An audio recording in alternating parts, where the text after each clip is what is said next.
Everyone, welcome to my channel. I wanted to do a part one to a two-part series on a book that I'm currently reading called Who Moved My Cheese by Spencer Johnson, MD. This book I just find it a good read. It's a very delightful read. It's simple.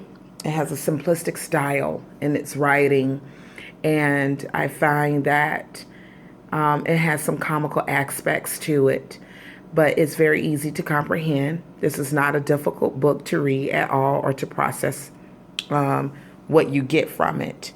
It starts with a group of friends that has aged up in their different places in their life from high school, and they began to discuss and share and swap thoughts on how they are viewing the things in their life. And one person said, things didn't go the way they expected it to. And what I found interesting about the starting of the book and the group of friends is that it does state what their placement was, or their class, so to speak, when they're in high school. So you have the football captain, the most popular girl. One of the characters family was a prominent fixture in the community and had owned and operated a business for a numerous amount of years. But it is the character Michael who introduced this book into the story. And basically, he's a business owner, and his business was failing, and it nearly shut down due to his inability to adapt. And that's why he brings this and speaks to the friends and kind of throw it out there. And then Angela goes on to ask him what was the title of the book. And Carlos is the friend that says, well, would you mind sharing with us the context, the nature of the book? And that's how the story of Who Moved My Cheese really begins. So it's a class of two, or a pair, two groups that signify two different mindsets, in my opinion. You have Sniff and Scurry, who are mice, and they're simple-minded. They have simple brains, so they don't overanalyze. They're not analytical. They do not overprocess stuff. And then you have, but they are, what was the note I put on that? They have good instincts. That's what it was. I didn't want to leave that out. And then group two is the little people. So think of the littles from the 80s cartoons, or gnomes. David the Gnome, if you ever watch those on Nickelodeon. That's when they reference to the little people, because they're so small you almost wouldn't notice them. And they're structured with a complex brain, and they're filled with beliefs and emotions. So that's letting you know right then and there you're working with two different types of individuals or sets of people.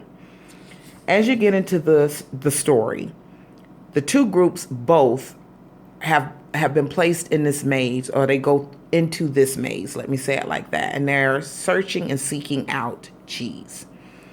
The mice, they have a different way of how they went about going down the different corridors. And just for the record, the maze was like a labyrinth. It was dark, had a lot of blind spots, a lot of corridors, chambers. It just really wasn't your average little cutout maze. It had some difficulties and some layers and levels to it. And I also took that the labyrinth / maze represented, unforeseen events, because if you bend this corner and then you come into this, and you bend this one and you're coming into something totally different, you really do need to be on your P's and Q's, alert and aware, navigating through a setting like that. And so the first group, the mice, they got lost a lot, but they were quick learners. And so one would sniff out an area, and then the other one would search it out. And that's kind of the way in which they went about traveling through the maze. So they were trial and error learners. And but what they would do is, when they went into an area that did not have any cheese, they would kind of remember from there that, that one didn't hold what they were looking for. Him and Ha rely way a lot on intellect, and my notes is due to their complexity in their thinking, their life in the maze was more challenging and difficult. Their perceptions and belief and emotions hindered them. So they just, I was looking at my son yesterday, trying to teach the 11-year-old responsibilities. And one of the new things that he's been given to do is to learn how to iron his own pants. And I just watched how he took something that is relatively simple. He overcomplicated it. I mean, he had the cord pulled way down yonder and he kept moving around. And I said, you're making a simple task quite difficult. And I say, if you would just stop overthinking it and do it, it wouldn't be this hard for you. And so I went over to help simplify it for him because his mind had that thing all wrapped up. And he just had all these different ways to do it instead of just a simple way of getting it done. So my other notes is once they, Sniff and Scurry woke up every morning. So they had a routine. They followed the same route. They kept their shoes around their necks for quick access. And they were just way more alert in the book. And in the event something unexpected happened. Whereas him and Ha and they did. They eventually found the cheese in Station C. I'm leaving that part out. But they would leave every morning they leave their homes to go to Station C to get the cheese. And the mice attitude towards it didn't change. So even though they found it, they still prepared, and they kind of in a sense didn't expect for it to be there, but if it was there, great. That's just me throwing that out there. Whereas him and Ha got comfortable. They took their guards down. They felt more secure. And they built their lives around the cheese. And again, they just had a sense of security with it being there. Him and Ha understood the cheese as their source of happiness. And so when I looked at that, I was like, it kind of comes back to humans and tangible objects. Things have pictures. When I say pictures, like artwork, I don't know, a pair of shoes, a handbag, the things in which we put way too much into. Like, no one wants a flip phone anymore. That's dated. But a flip phone does the same thing a $700 iPhone does. It makes a flipping phone call and it receives a phone call. And no, it can't get on the internet and stuff like that. But it's like sometimes we put too much status and put emotions to something that is emotionless. Cheese don't have no emotion. Food in itself is a source of sustenance, but it's not to have all these other things. I'm guilty of it. I've had to go through learning not to eat my feelings, so to speak. And that took time to learn that food is not your friend, bro. So, I mean, you might chuckle at that, but can you imagine someone who's stressed, overwhelmed, upset, depressed even, and that cupcake may mean way more than what a cupcake is supposed to mean, if you feel me. So when I saw that, that's kind of where my mind shifted a little bit off to in the story. Now I'm at the halfway point of the book, and I do have some other notes in here. And on page 34, the cheese eventually is no longer there. And of course, Sniff and Scurry had been noticing it was depleting and going down, whereas him and Ha never noticed. And him and Ha built up shop around this cheese too. I just want to throw that out there. They started hanging up pictures in Station C. They took their shoes off. They got comfortable. They was inviting friends over. They built their social life around this sense of security, where Snuff and Scurry didn't. And so when the cheese was gone, Sniff and Scurry, Sniff. And they began going through the maze and looking and searching out for cheese in a different part of the maze. Him and Ha, on the other hand, didn't bust a move.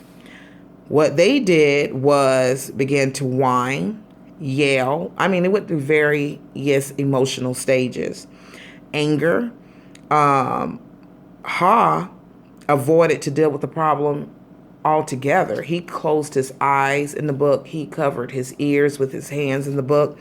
He didn't want to deal, man. He didn't want to deal with it, period. Ha went from, they just had a poor me attitude. That's another note that I had. They whined, they blamed, they said things like it wasn't fair. They didn't even want to take responsibility for failing to notice that the cheese was getting lower and lower each day they were there. And then they began to adapt a suspicious thinking, not taking ownership for the fact that they didn't notice. They rather believed that someone moved the cheese. Him overanalyzed the situation and came up with a conspiracy theory that someone had, who did this to us. So while they're there going through all those different emotions, Sniff and Scurry have moved on. They've laced up. They're going through the maze, and now they've made it to station letter N, and they're eating, whereas him and Ha went home hungry. And then they returned the next day. This is on page 38. Feeling entitled. So let me see. Ha is now looking to get compensated, y'all, because he feels wrong. He feels wronged. He feels bamboozled, and somebody owes him. So he is protesting. That's the stage where I'm at in the book now. He's kind of ready to move forward and start seeking out some, more cheese, even though he's sad and still disappointed. Whereas Ha feels a sense of entitlement. He said they are entitled to this cheese, and someone owes them an explanation, and he's demanding compensation. And all in all, he hasn't accomplished squat. And so that's where I'm at in the book, you guys. I'm going to page 40, and it's 94 pages for the whole book. So I'm almost halfway there. And I'll come back and do a part 2 from page 40, I guess, to either 75 or 94. And I'll take some other notes and let you guys know what I think. But here's a page just so you can see it for yourself. And it's just very interesting because I also made a note on a couple of pages back. The more something means to you, or the more you allow it to mean to you, the harder it is for you to let it go. And so him and Ha is having a tough time moving on because they're holding on to the ideal that they're entitled to the cheese in Station C versus adapting to the change, that it's no longer there, it's not coming back, and to move on. And I'm just really enjoying this book. I wanted to share some of what's been going on, what's the happenings in it and what my thoughts are. I hope you enjoyed this video. And just hang in there with me with the change. I'm still into wax. I still do bath, body, soaps, and all of that. But I do have other interests. And so that will be on my channel. Have a blessed day, everybody. Peace.